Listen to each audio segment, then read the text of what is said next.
Les gratte-ciels que nous construisons sont de plus en plus hauts. Il faut sans cesse concevoir de nouveaux ascenseurs capables de monter jusqu'en haut. Mais la technique de déplacement de tous ces ascenseurs est restée la même depuis une centaine d'années. Elle repose en général sur l'emploi d'un câble et d'un moteur, hein. Le moteur déroule le câble qui fera descendre ou monter la cabine de l'ascenseur. Mais comme nos gratte-ciels risquent d'atteindre des hauteurs impressionnantes dans le futur, ce système de fonctionnement des ascenseurs risquera de devenir obsolète. Certains scientifiques auraient trouvé une solution, la fabrication d'ascenseurs dont la cabine utilisera l'énergie magnétique, une technologie calquée sur le principe des trains à sustentation magnétique. Dans ce cas, la cabine d'ascenseur n'utilisera plus de câbles pour monter, mais elle glissera sur des rails fixés sur les murs qui monteront jusqu'en haut du gratte-ciel. Mais pour tous ceux qui ne savent pas ce que c'est qu'un train qui fonctionne par sustentation magnétique, hein, un train à sustentation magnétique est un monorail qui utilise les forces magnétiques pour se déplacer. Ce procédé permet de supprimer la résistance au roulement et d'atteindre des vitesses plus élevées. En règle générale, le principe de fonctionnement de ces trains à sustentation magnétique repose sur l'emploi d'aimants. L'oreille sur lequel circule le train contient en fait des aimants ou des électroaimants qui sont fixés tout le long des rails. Et sous la base du train sont disposés d'autres aimants. L'interaction entre les aimants à bord du train et des aimants disposés le long de la voie crée une force magnétique induite qui compense la gravité et permet la lévitation. Ces aimants repoussent le train vers le haut. Donc le train va se mettre à glisser au lieu de rouler comme les trains normaux.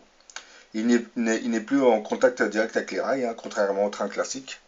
Ce procédé permet entre autres de supprimer la résistance au roulement et d'atteindre des vitesses beaucoup plus élevées. Le record battu est de 603 km/h obtenu en avril 2015. Bon, là sur la vidéo, vous voyez, c'est un peu le principe des monorails, mais là je vous ai pas montré un train, mais une petite voiture qui fonctionne sur le principe de la sustentation magnétique. Pourquoi je vous fais montrer cette voiture, hein, parce que on imagine dans le futur les voitures volantes, hein, donc c'est assez amusant quand même, parce qu'on commence par des petites voitures comme ça, et peut-être que dans le futur on va se retrouver avec des voitures volantes, hein. Mais il faudra développer le système des supraconducteurs pour en arriver à ce stade de perfectionnement. C'est en se basant sur ce principe de fonctionnement des trains magnétiques qu'une société allemande, ThyssenKrupp, avait imaginé intégrer ce concept pour les ascenseurs. En lui ôtant les câbles et les contrepoids qui lui servaient à se déplacer dans sa cage, ils ont transformé un ascenseur en une sorte de rame de métro capable de se déplacer à la verticale et à l'horizontale. Un peu comme vous voyez dans la vidéo, c'est l'ascenseur, il pourra monter verticalement et se déplacer horizontalement. Parce que comme il n'y a plus de câbles, il fonctionne avec des aimants, donc ça sera plus pratique. Il va glisser sur des rails qui seront fixés le long des murs. Ce nouveau système d'ascenseur se déplacera désormais à l'aide de moteurs linéaires à énergie magnétique installés sur chaque cabine, un peu comme le principe du train dont je viens de parler. L'énergie nécessaire au déplacement est fournie par la cage par induction, hein, magnétique, suivant le même principe que le transfert rapide d'un train allemand à lévitation magnétique, hein. C'est les fameux trains dont je viens de parler, hein. Le champ créé par des électroaimants régulés permettra à la cabine de se déplacer de manière autonome dans la cage et sans frottement. Les cabines se déplaçant par sustentation électromagnétique, c'est-à-dire le long d'un rail par le biais d'un champ magnétique créé par électroaimant. Une technologie, comme je l'ai expliqué, déjà exploitée par les trains, hein.